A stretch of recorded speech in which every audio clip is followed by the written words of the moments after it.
Today on the Retro Zoo Super Show, a little bit of Mega Man and a whole lot of Star Wars. Live from Kakariko Village.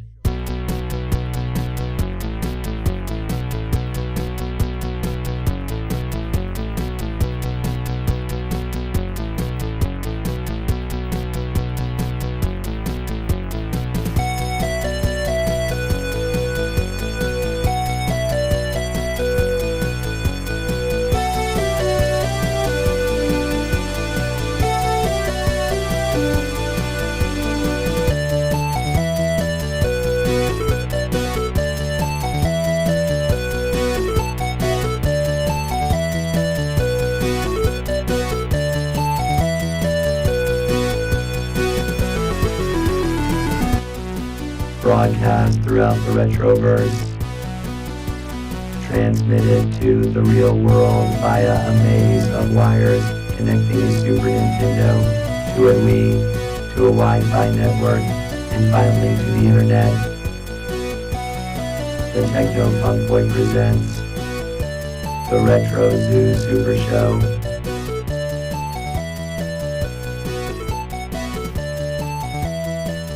Now here are your hosts, Kai and Steven.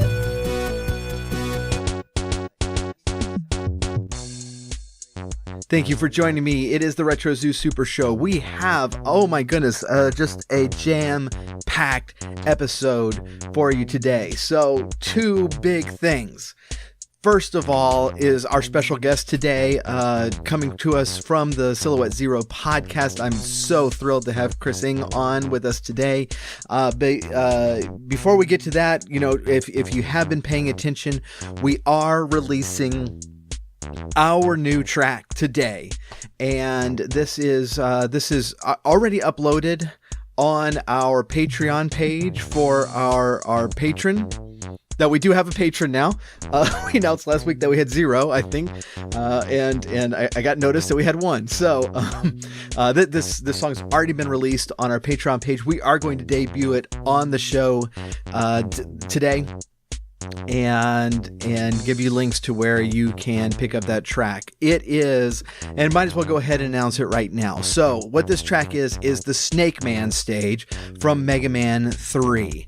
That's right, I told you before, we're taking this year to do a full-length album based on the music from a single game, and that single game is Mega Man 3. It is my single favorite NES soundtrack.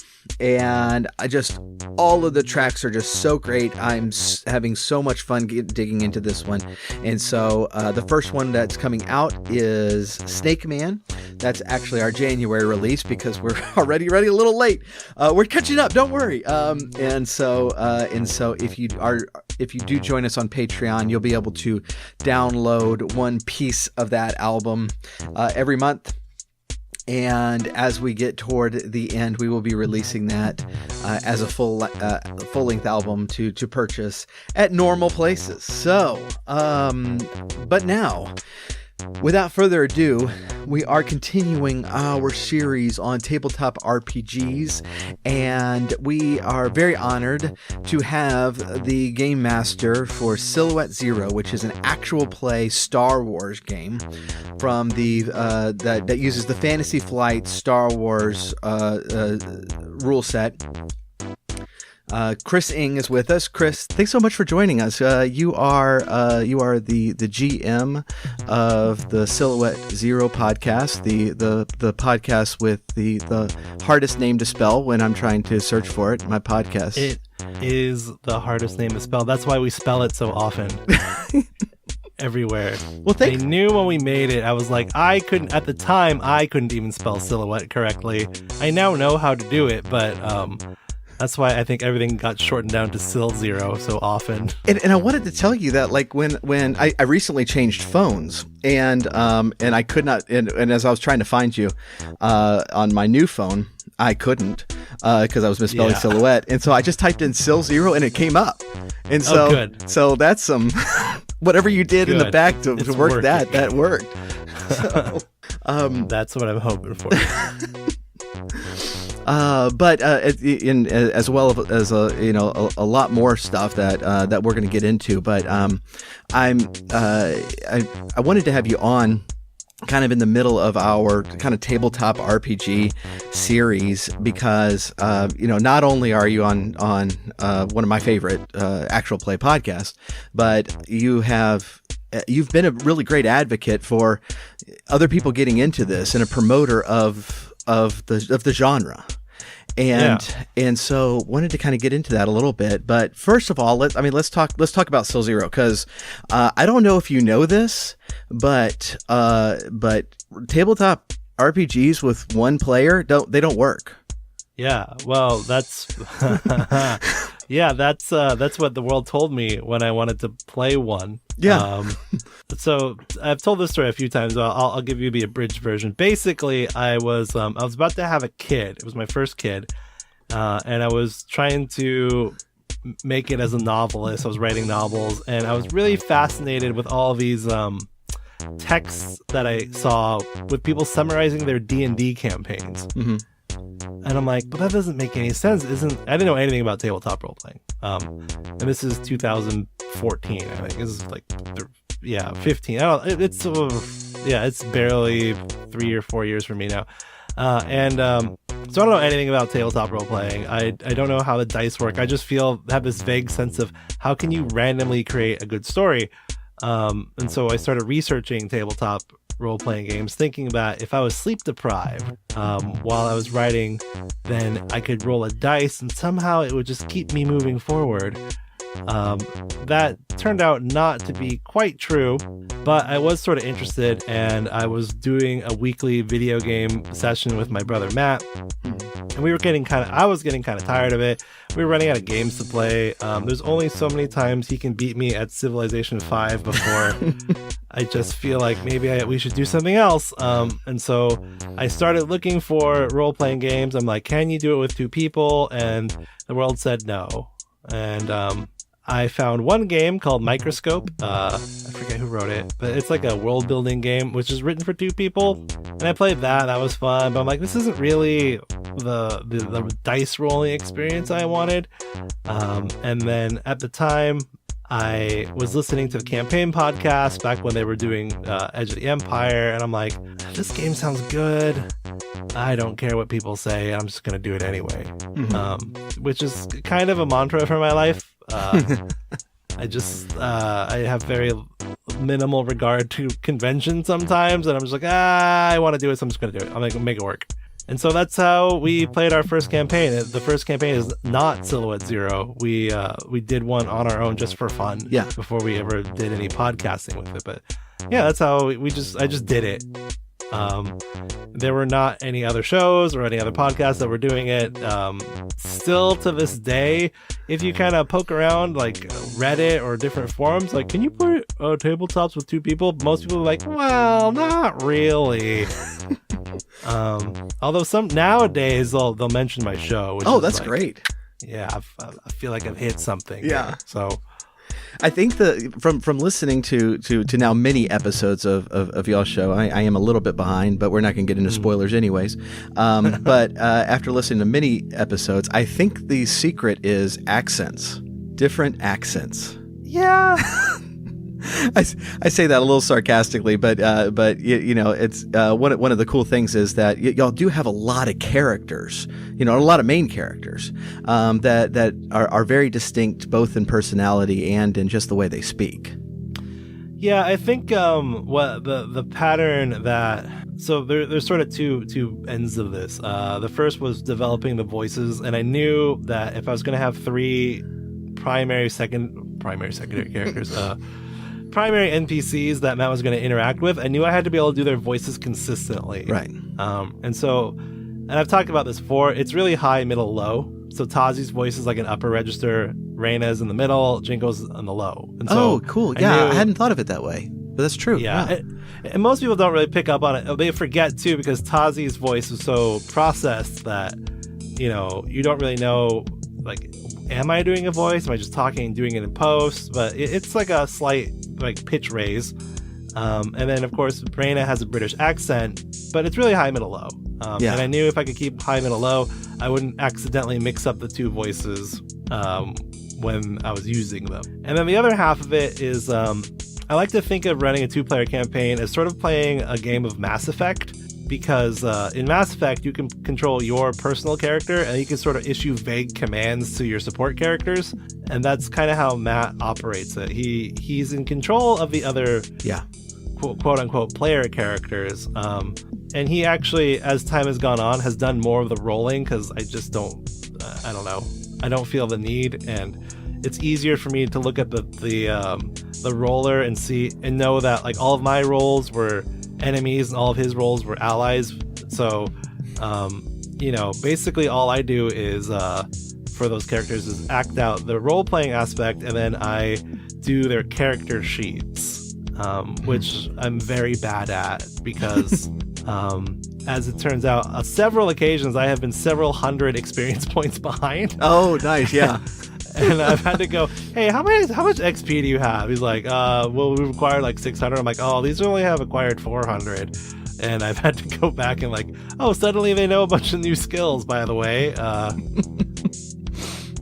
I got that way. Like my introduction to tabletop RPGs is I wanted to play. I wasn't allowed to as a child, and so like in college I started getting into it. But like none of my friends had played either. And so I like immediately started being the GM on every game we played without having ever played anything. And we were playing an old Lord of the Rings game, Middle Earth role-playing MERP.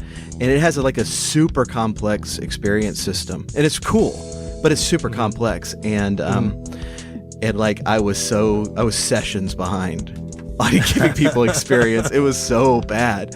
I was like just frantically looking through my notes. So I feel you is what I'm trying to say there.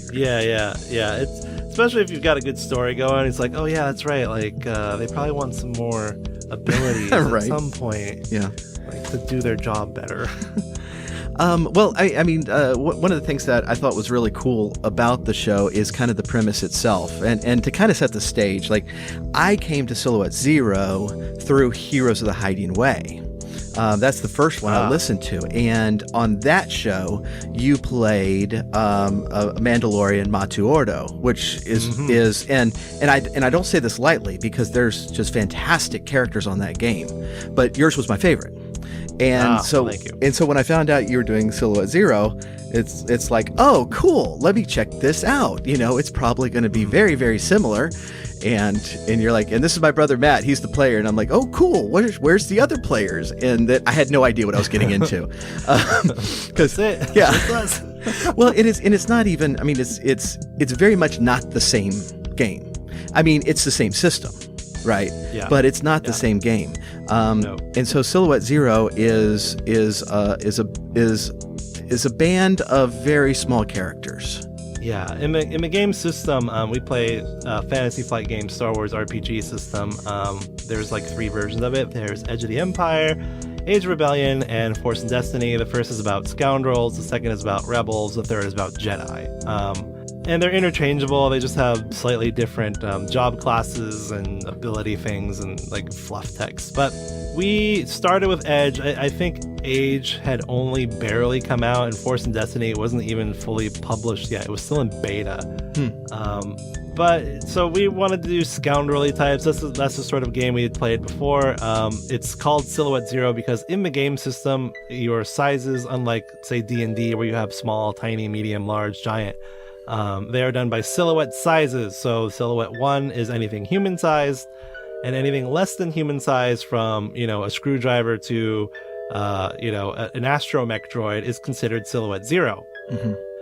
I just like the way that word sounds. Yeah, it's cool. It's very cool. It's like, yeah, it like has a nice rhythm to it, and I'm just like, what would be really funny is if we had a crew where all the characters were Silhouette Zero that just had a bunch of tiny aliens. So we have a Toydarian, which is, if you are not a Star Wars nerd like I am, if you remember, hey, Annie, that guy from episode 1, Watto, he's a Toydarian. We have a Jawa. We have a Drawl, which is like a deep cut Star Wars stuff, which is basically a space hamster.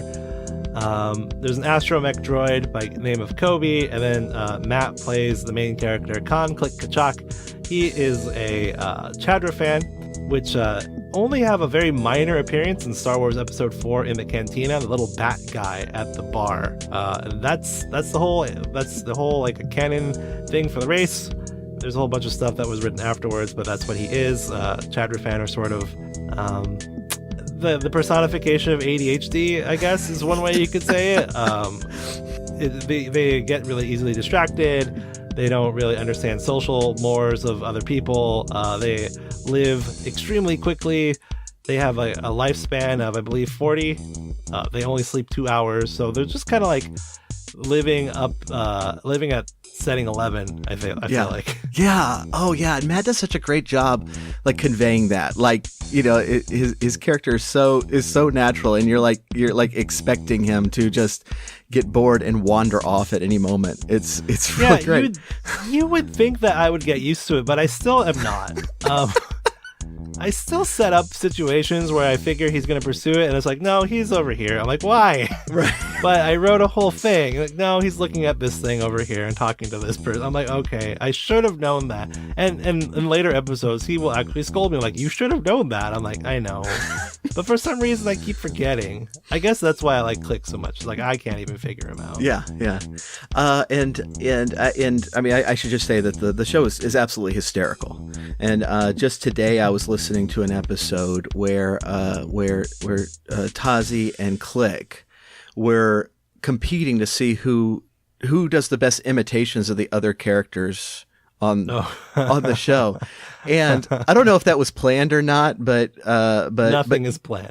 I figured. I was thinking probably, but you as Tazi doing really bad imitations of other characters I laughed out loud, and there were people around me. It was they stared, but who cares? It was great. Yeah, you know, that is also one of my favorite moments. I think me and Matt still talk about it from time to time. Yeah. It's also one of those, not that I really consider myself like a voice actor, but it's sort of a voice actor challenge that Mel Blanc, you know, the voice of Daffy Duck and Bugs Bunny, infamously in voice acting circles, could do Daffy Duck imitating Bugs Bunny and Bugs Bunny imitating Daffy Duck, and they sounded different. Yeah.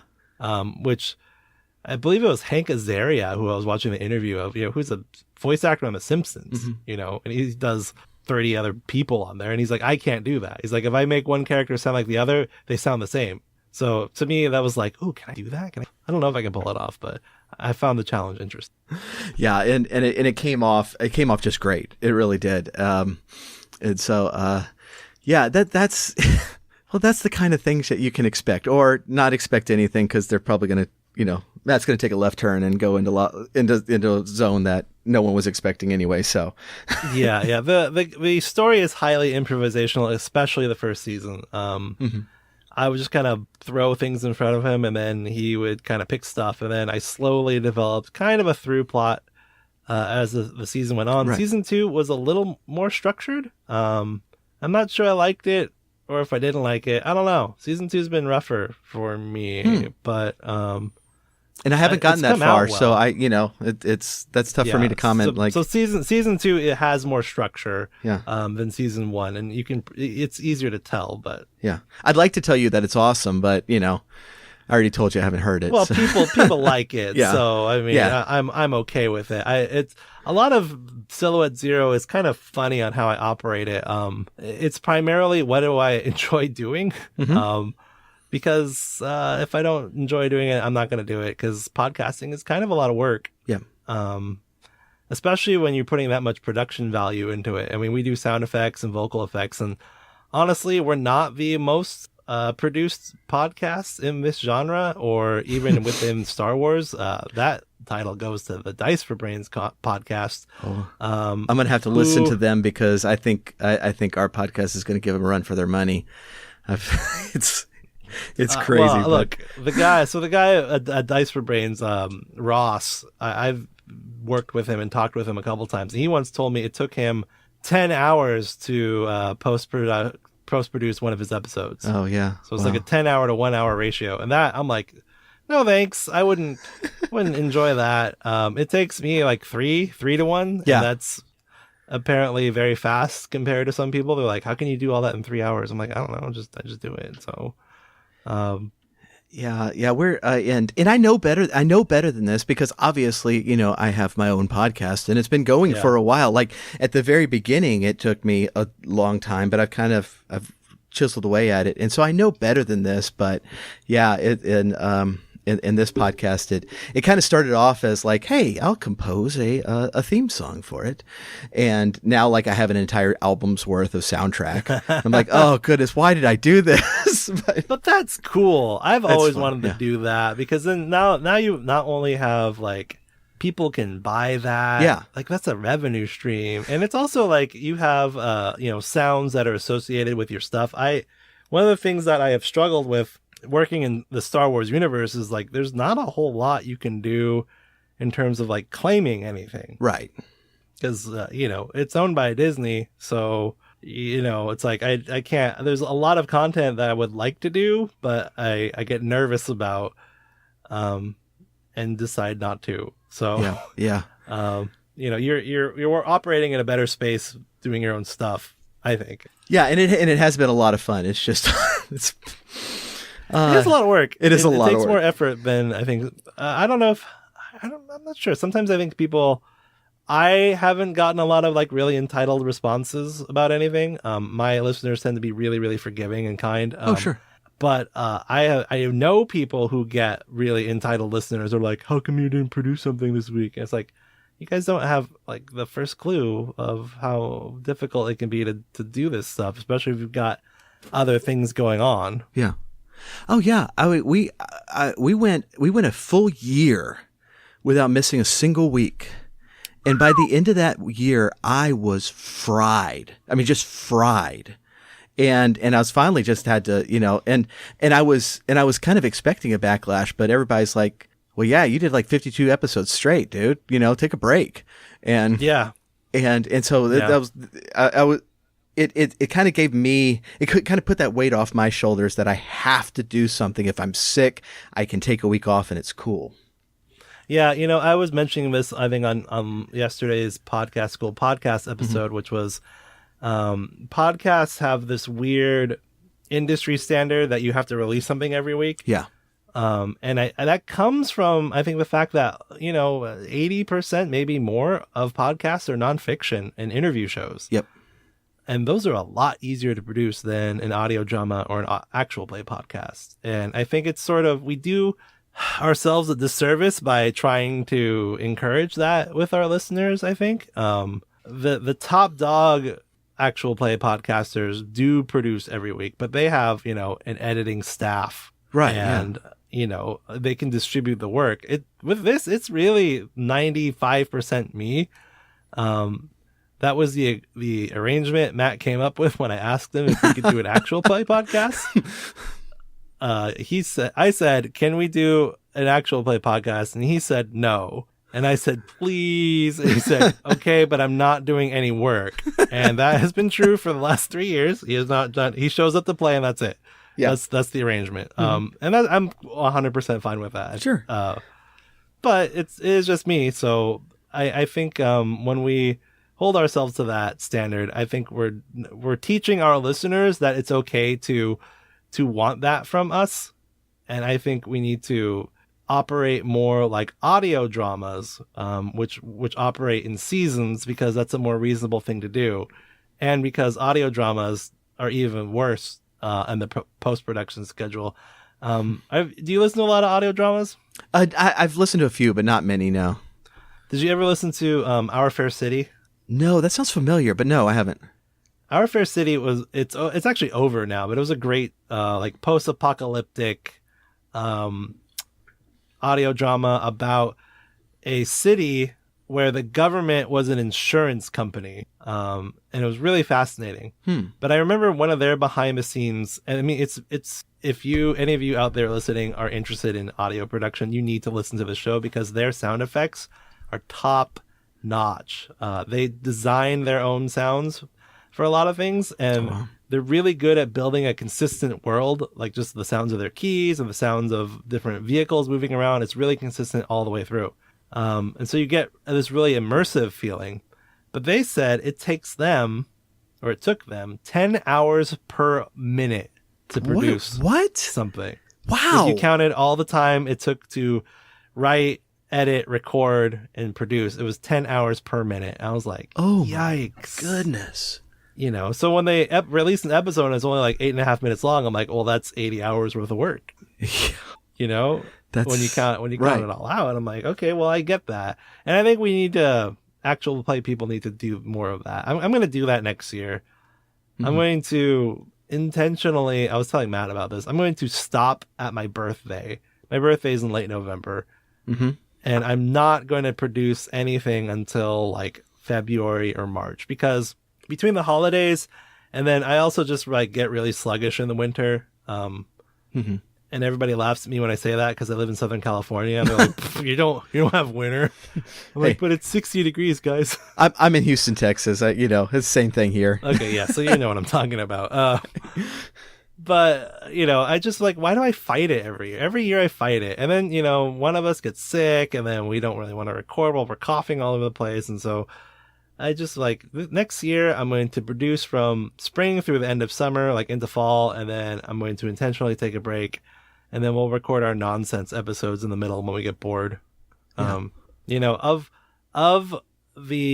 I'm trying to move away from producing something every week mentality, but there's one rule I always follow. And that is I have to put out something the day before Thanksgiving and I have to put out something on Christmas. And that's because I think the day before Thanksgiving, I know people are traveling. Yeah. And I'm like, I want everyone to have at least one hour where they're going to be okay because I showed up for them. And then Christmas, I feel like, what happens to me anyways, like all my podcasts go on break on the holidays. And I was going to say then that I have nothing to listen to. Yeah. It's like, it's the same way with me. By a few days after Christmas, I'm like scrounging for new podcasts. It's like, whatever, I'll listen to anything. Come on, just give me something. Yeah. Yeah. And so I'm always like, I gotta have at least those two. Those are my two rules. I have to be able to produce for those days. Mm-hmm. Just so that people that are like bored or they're in crappy family situations or maybe they're alone, it's like, I've got you. I've got 1 hour for you at least to cheer you up. So yeah. That's cool. That's cool. So switching gears just a little bit because you have been, you've just been a great supporter of the genre, and it's really interesting to me, kind of hand in hand with the whole like video games on YouTube and Twitch phenomenon that. The stuff that we were told is not interesting as a kid, like watching someone else play a video game or, looking over somebody's shoulder while they're playing D&D is stuff that's really interesting for some reason. Yeah. What is it about this genre that's so attractive? I think it's partly the same reason that we like reality TV. Mm-hmm. It's like we're interested in other people. And so when you see another person doing something, you're like, oh, okay, well, they're doing an activity I can relate to. So, I really think that an actual play podcast lives and dies by the people on it. It has nothing to do with the system. It has nothing to do with your GM. It has nothing to do with like your world building. It's like if you like the people, you'll listen. And if you don't like the people, you won't listen. And that's the end.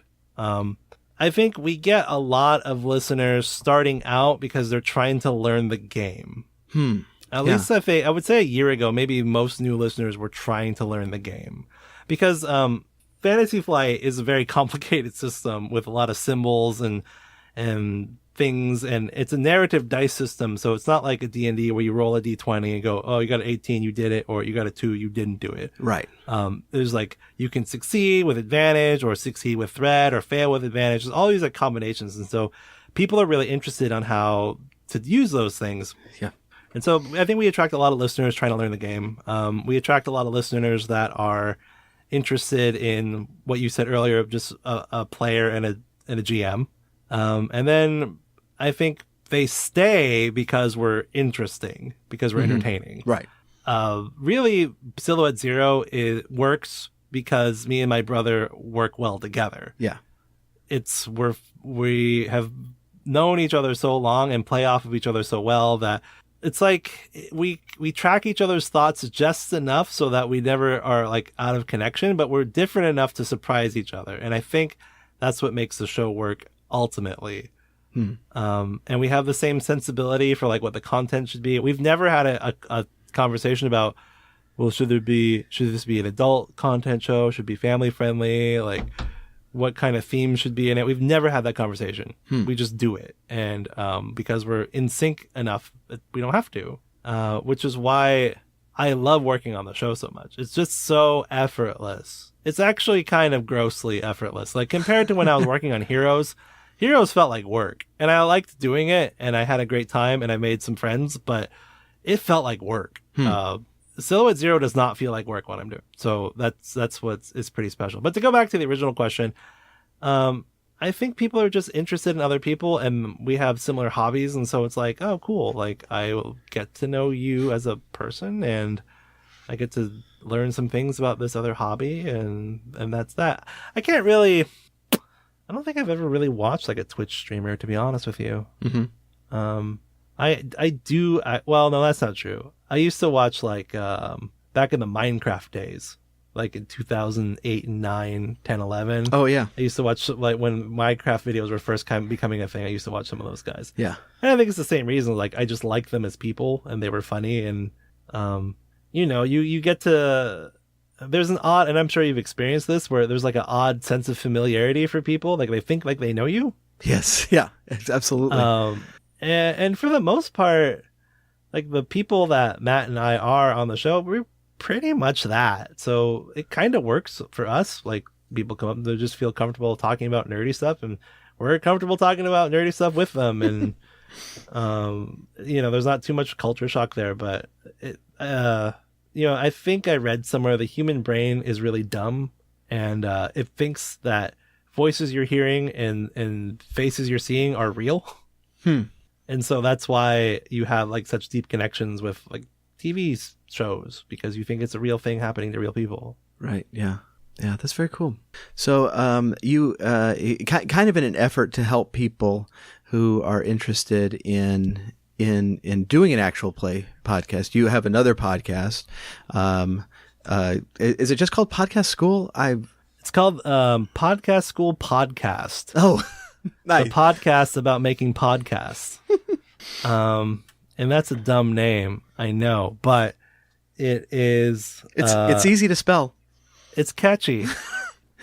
It sticks in your head. That's what I was going for. I'm like, what is the show about? It's about making podcast schools.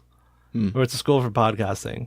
Well, what is it? It's a podcast. Okay, Podcast School Podcast. Because originally I was going to call it Actual Play Podcast School. And in fact, I made the tragic error of buying the website domain actualplaypodcastschool.com. And then realized I didn't want to just talk about actual play podcasts. I wanted to branch out a tiny bit more. And so I changed the name when I started the podcast. And then now that website just sits there doing nothing. But, whatever. Well, Podcast School Podcast is about my experiences starting actual play podcasts and operating one, and I just try to give all the advice I can for free. Yeah, and it's and I started listening to it before I was involved in an actual play podcast when I was doing other podcasts like this one, and so and then there was there's a lot of it that's going to appeal to or apply to people who are really just starting out. I had already started my podcast, so I had bought a microphone, but it's a lot of it's really practical and really helpful. I try. I know people have been pestering me to do an episode about editing. And then I spent all this time setting up, image capture software and, video capture software on my end. And then I had a baby. And so I kind of forgot about the whole thing.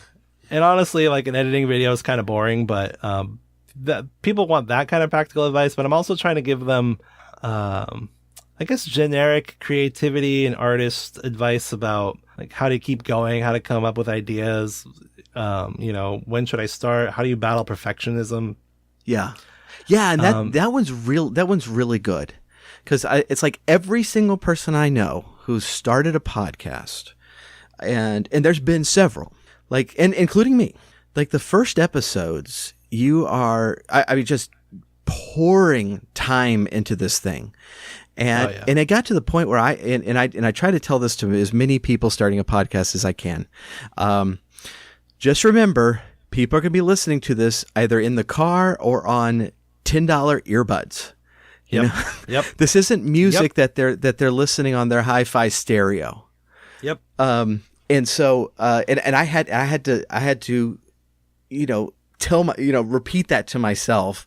And it's like, look, if the mic didn't come through perfectly and the levels aren't perfect, no one really cares except me.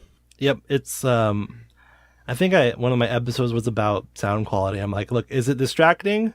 If yes, fix it. If not, don't worry about it. Right. Yeah.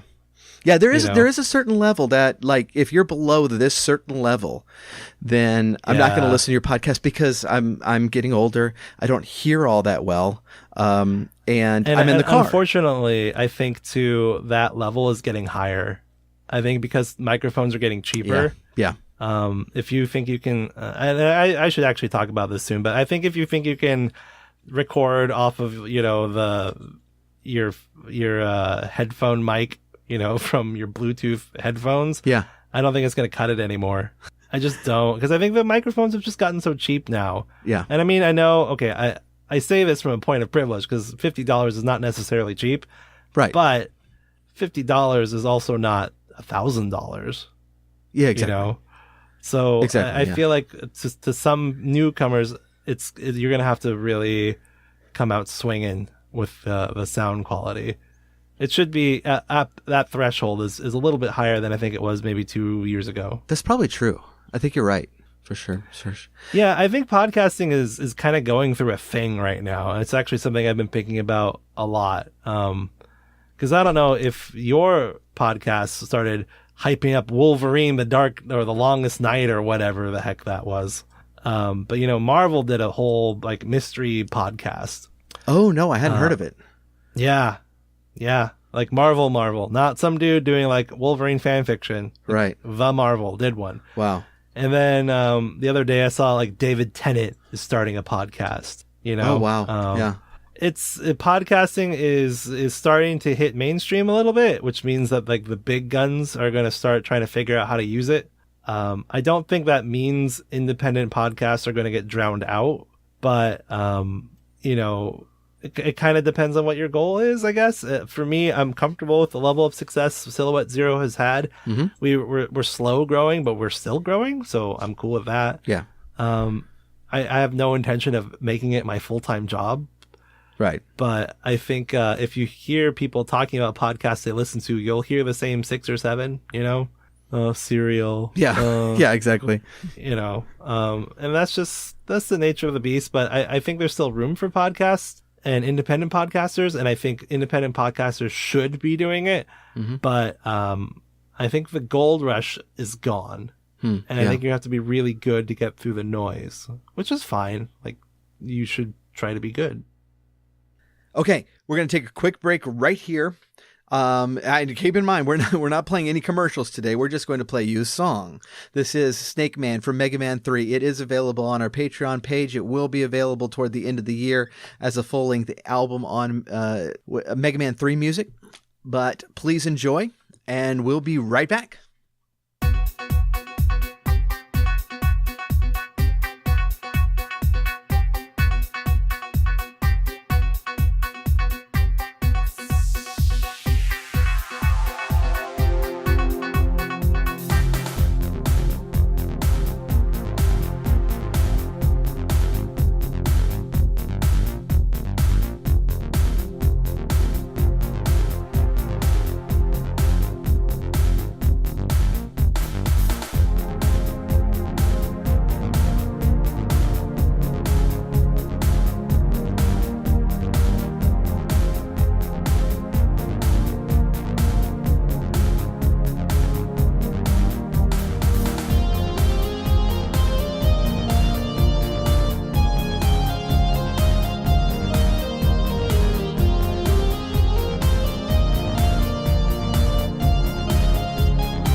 So you mentioned earlier that that you were trying to make a living as a novelist, and I know from your most recent Pod School podcast that that you had just wrapped up a novel. Do you have anything out currently? Not really. Okay. So I wrote. I don't usually talk about this. I'm going to talk about it. I wrote my first novel when I was 15. Oh, join the club. Was it as bad as mine? Yeah, probably. And then I didn't really take it seriously. I mean, I wrote a ton when I was a teenager, which surprised my mom because apparently when I was like in elementary school, I hated writing. But I had a really good 10th grade English teacher who most of the assignments were, after we read a short story, was write your own version, making sure you use the primary literary element that was in the thing. So yeah, it kind of got me into it. So I didn't really take it super seriously through college. I was a musician. I was a music major in college. And then after I got married at 23, I had a job at music publishing. I wasn't trying to make being a gigging musician anymore. And I said, well, I got all this time that I used to use for practice. Like maybe I should write some novels. So from 23 to 29, I think I wrote 8 or 9 novels. And I got a little bit of traction. I almost had a literary agent twice. Oh, cool. But it wasn't quite there. And looking back on it, I really don't think I was quite ready. Then around 29, I switched careers. I became a high school teacher. I had my first kid. And then, cut back to me studying role-playing games. And I took about 5 years off of writing pretty much anything. And Silhouette Zero became kind of my only creative outlet. And then there's a very detailed Medium post about this. If you go to my Twitter at ingdaydreams, you can click on that link and read it. But last spring, I was talking to a favorite student of mine, and she just kind of out of nowhere said, I think you should write a novel. And I had never told her I'd written a novel. I'm like, well, I actually already have. I've written 8 of them. And she's like, well, let me read one. So I let her read my favorite one, the only one I tried to publish online on Amazon that I believe the total was I put it up in 2009. So in 10 years, I have made a grand total of $22 off of that book, which still hasn't even paid for the $100 I paid for the cover art. So, there you go. But this is very familiar. This whole experience is very familiar. Is it? But she read it and she's like, wow, this is really great. Like, you need this. You're killing me that you're not doing this for real. Mm-hmm. I'm like, oh, okay. Well, you're a teenager. And I tend to write YA books. So I'm like, well, you're a teenager and you like it. So you're the target audience. So I guess I still have what it takes. So I wrote a new one last spring. Spent a bunch of time editing it. And I've just decided I'm gonna go ahead and independently publish this sucker probably the next month or so. Oh, nice. I've got to go through. I bought a course on independent publishing, so I got to kind of go through that information and see how the modern people do. Nice. But yeah, that's the dream. I don't know if we'll get there. I don't know if it'll just become supplemental income or whatever. But I feel like of all the creative things I do, writing is like the one I have to do to breathe. Yeah. If I'm not writing, I just don't feel okay. Like I feel numb, kind of dull, almost like sick. I never felt like that with music, which is why I knew like music was not supposed to be my thing. I don't feel like that with Silhouette Zero. I mean, I miss it, but I don't feel like there's something physically wrong with me if I'm not doing it. Gotcha, like writing prose is the thing that I have to do in order to feel like a whole person. Nice. Well, that's very cool. I'll watch your Twitter and all to catch that when it comes out. That's awesome. Oh, thanks. Yeah, it's about a girl named Jane who is a normal high school girl, but also is part of a clan of warriors that fight spirits that come from the spirit world.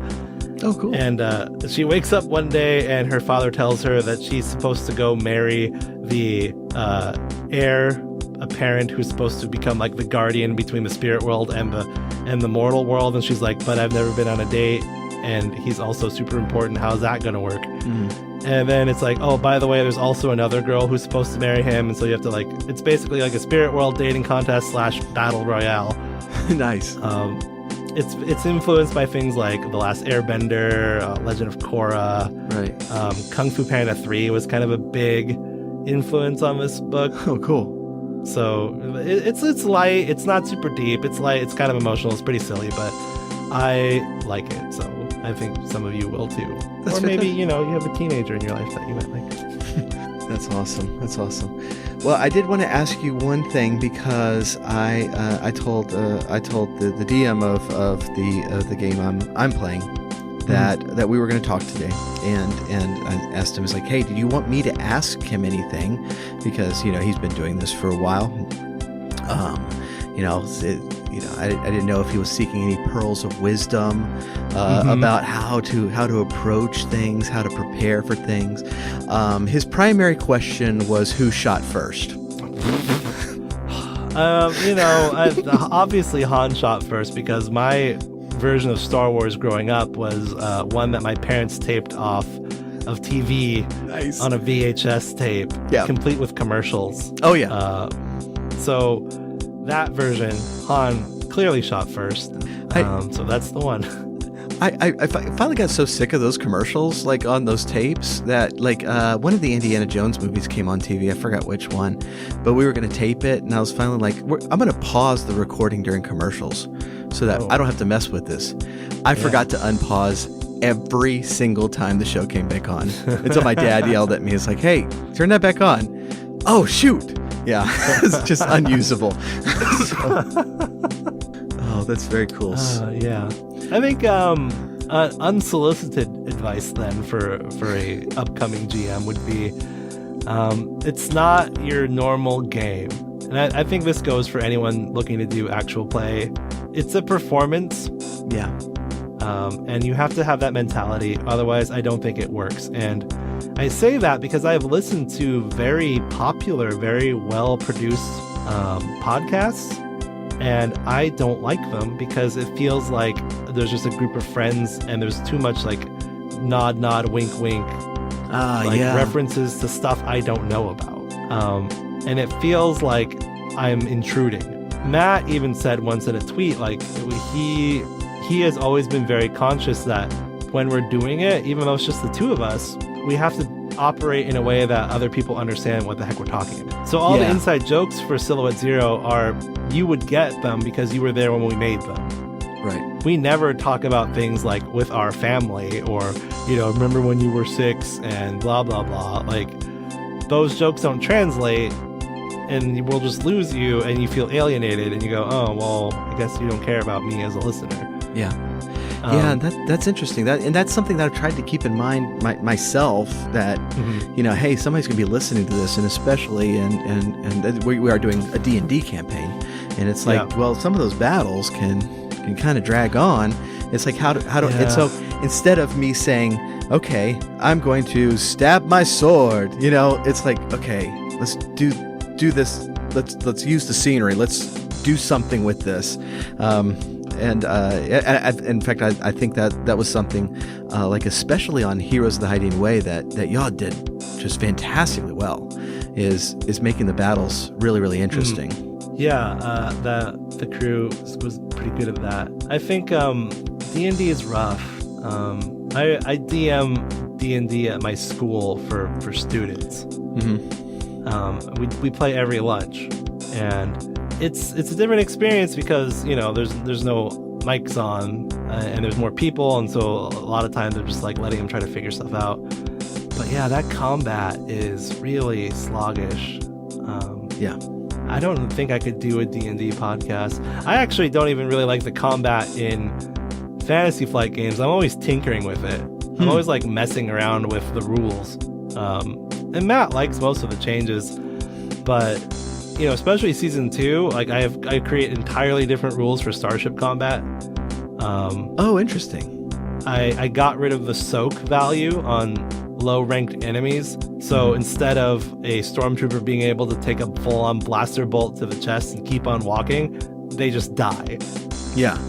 Because that bothers me. Stormtroopers are cannon fodder, not elite soldiers. Right. That tends to be my Star Wars question to people. Is like, well, is Stormtrooper cannon fodder, or are you like, no, they're a highly trained soldier. How else would they subjugate the entire galaxy? I'm like, no, wrong. Stormtroopers are cannon fodder. Yeah. I hadn't even really thought of that, but yeah, going into like a Star Wars game, that's a choice you have to make. If are they going to be the kind of only stormtroopers shoot this precisely, right? Or can you take out 12 of them before they manage to point their gun in the right direction? I think kind of tying back to your question about me promoting other people to do actual play. It's interesting to me to see everybody's take on the same thing. So Silhouette Zero is really my opportunity to show the world what I think Star Wars is about. Mm-hmm. Dice for Brains has a slightly different take, and Heroes of the Hiding Way has a slightly different take. And there's another one that's even zanier, that's a completely different take on what Star Wars looks like and feels like to them. And these sort of questions are the ones you get to answer when you're in charge. Even a campaign podcast is like, they make deliberate decisions about what Star Wars is in that universe. And so, you get to have slightly different Star Warses all over the place. Yeah.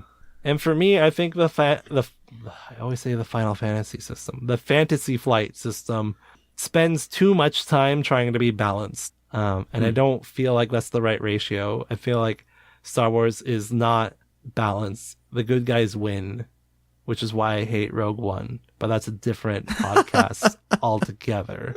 Oh gosh, that reminds me of something that, and this was an unintentional laugh out loud, because there was one point where y'all were having a space battle, and you and one of you had mentioned that all the ships are kind of weaving in and out, and I can't remember which one of you said it, but it's like yeah, when you're having a space battle, you don't just travel in one straight line.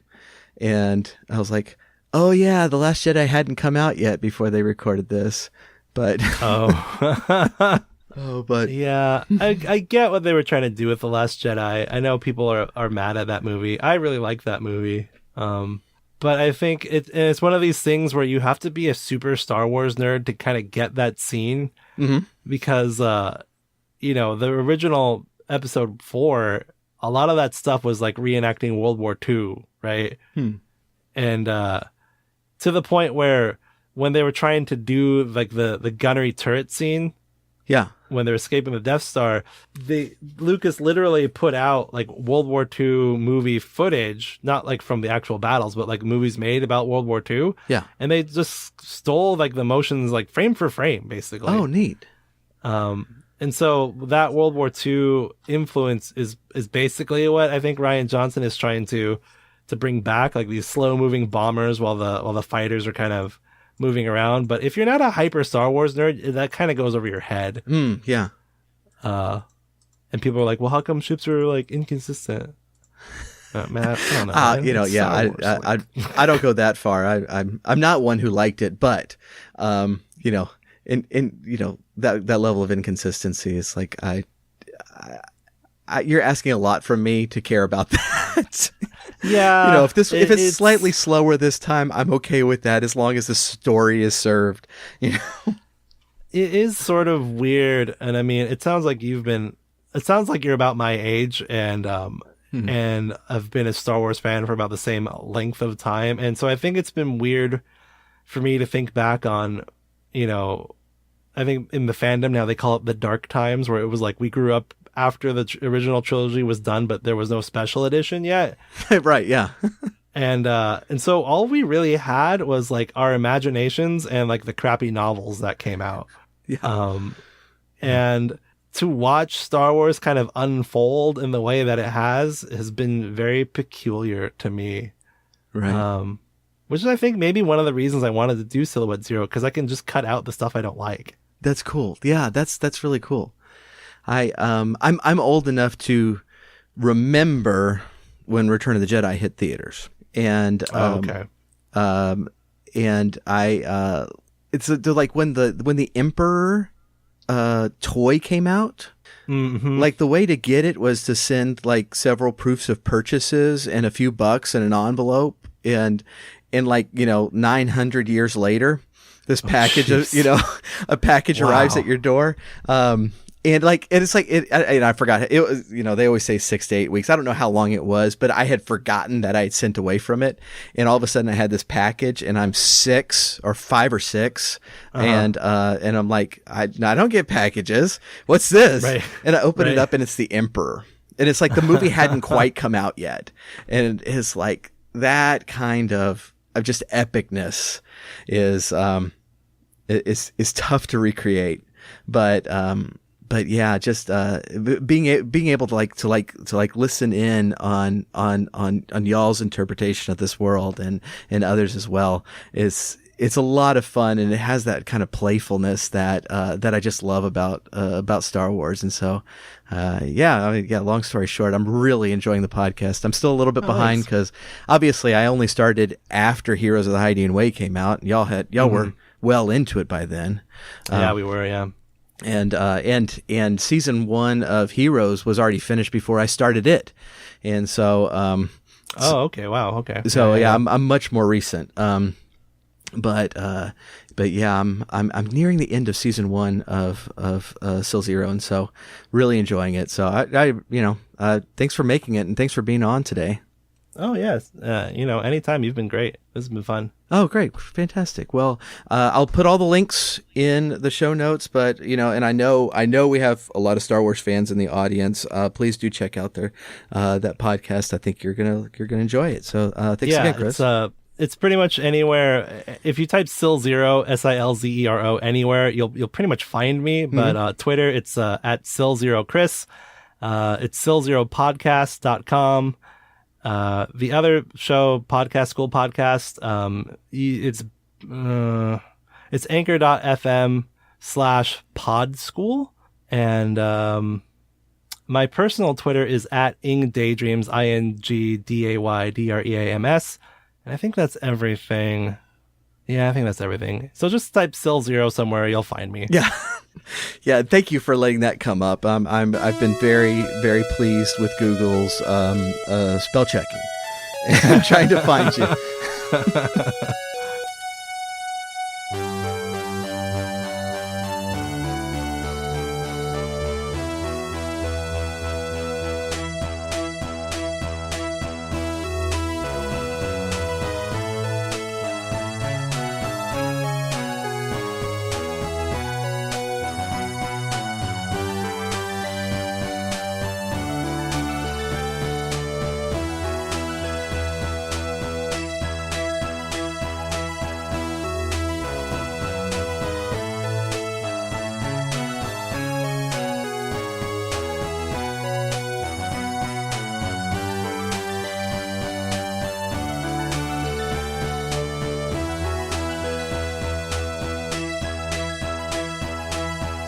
The Retro Zoo Super Show is brought to you by the Techno Funk Boy.